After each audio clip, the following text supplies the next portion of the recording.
بندوں کا بندوں کے ساتھ معاملہ،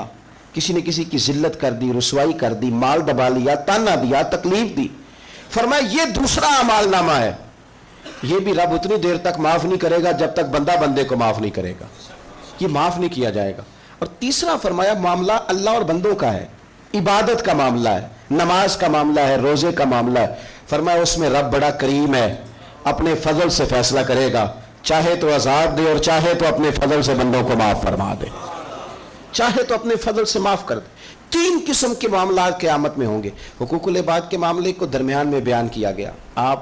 ہم نا جذبات کا، احساسات کا خیال رکھنا چھوڑتے جا رہے ہیں۔ مجھے اپنی روٹی عزیز ہے، میں باہر سے آیا ہوں اور میں نے آ کے گھر کے اندر